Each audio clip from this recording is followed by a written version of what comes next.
Anyway, I shouldn't put words in Jim's mouth, but basically that's the way he defines the me reality as it's starting from the idea or the belief or just the experience of I am here.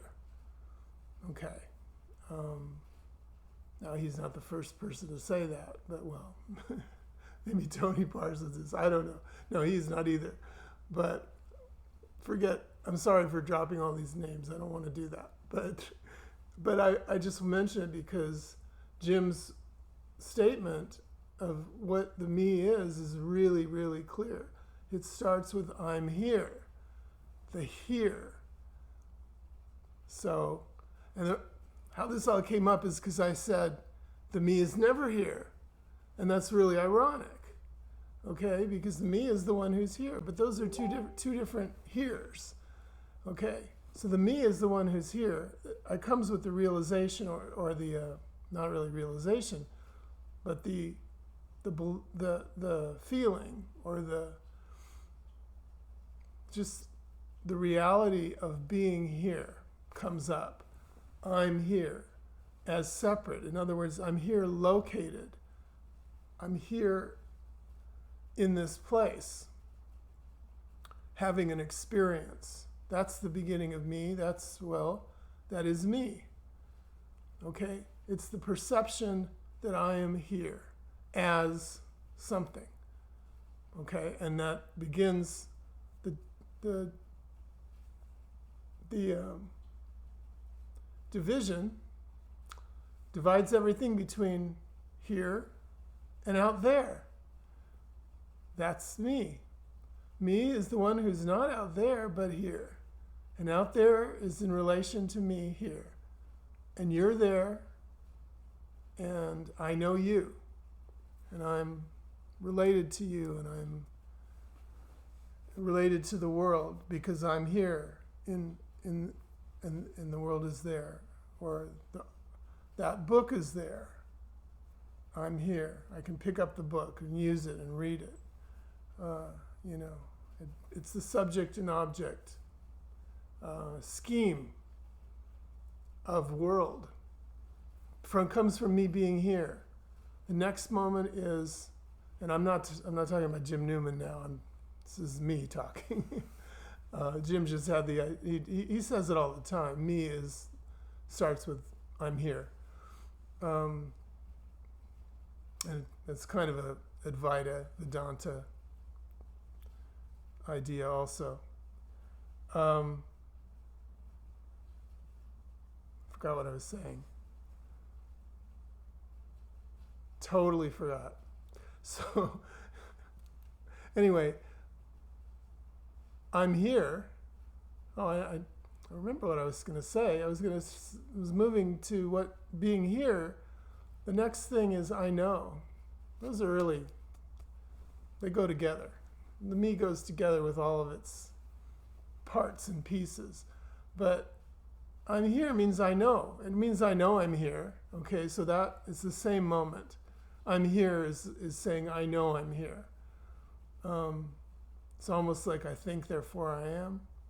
But I know I'm here, and now I know everything else. And I know it in relation to me.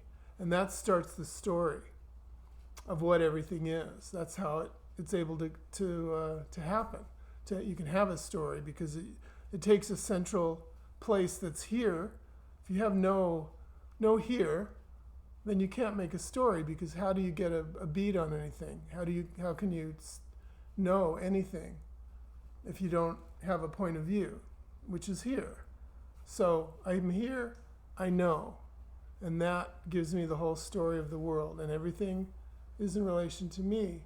But I'm saying all this because the point is, me is always here, but it's the me version of here. It's a here that's a story of being related to everything else in a location. But there is no location. That's an illusion. That's why me is an illusion. It looks like it's something real. It tells a real story. The story seems real. it's all based on the point of view. And there's no point of view to this. There is no here, which is what I'm always pointing to, which is what we're always looking at. The here that's real, the real here, the here that's just this, it's not the here of the me. It's here, what's always here just as it is, but not located, not in relation to anything, not a story land, right? There's no story about it. It can't be found, can't be located. It's this talking, right?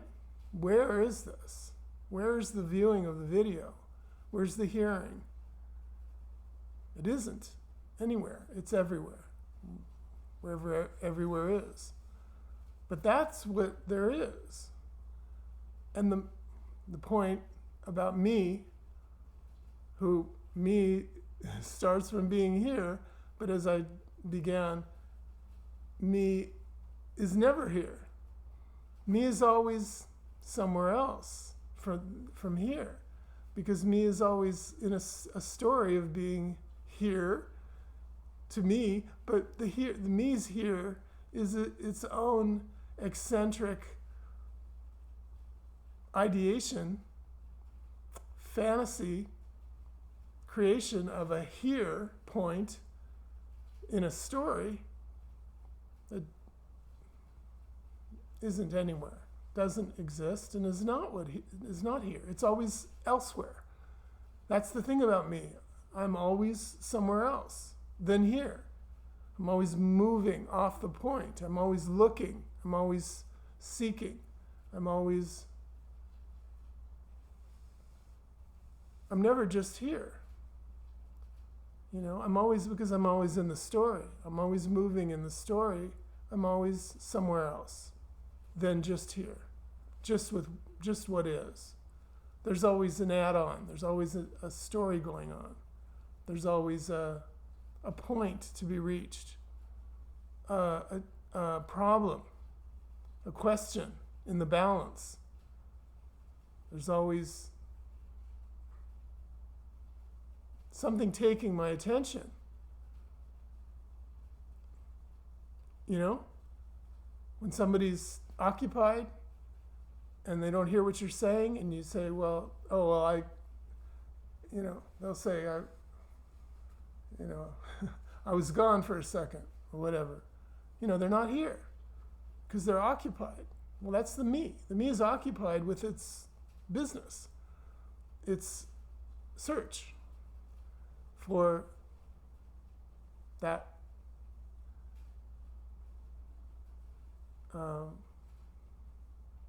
the thing that's not here. The me feels that there's something not here, so the me is always off to get that thing. That you can say that's why the me isn't here. It's attention. It's my attention as me, or my energy, however you want to say it. My preoccupation is moving with my search, or my discomfort, my need. It's always pulling me, not pulling me anywhere, but pulling me away from here, away from what is without any story going on. But I need the story as me, because without the story, I'm nothing. I am the story. The story tells me who I am, and the story, more importantly, gives me a way to get what I need. Because the me is just needing to go, needing to do, needing to have, and needing to know, and doing all those things, needing, having, and that's what it's moving with the story, and with hoping to find on the prowl, on the search for that moment of rest, to be resting just here, which, joke of jokes, is what is here, always, already. Just just here. There ain't nothing else. And that's impossible to see. And it's impossible to talk about, right? To point to. Can't be. It's just what is. But it can't be looked for. So the me is not involved with it. Right? The me is busy, off with its own world, its own experience. Good. Leave it alone. It doesn't exist. It's an imaginary ghost. Imaginary story of a ghost story. And meanwhile, there's just here. The real here. Right? That isn't here. You could say it's nowhere, everywhere, nothing, everything. I mean, you start looking at these words pretty soon, pretty quickly, really. You don't bother. Find a word. Words are really unnecessary for this. Words are a luxury. I mean, they're great for talking, right? And poetry and whatever, but great for telling stories.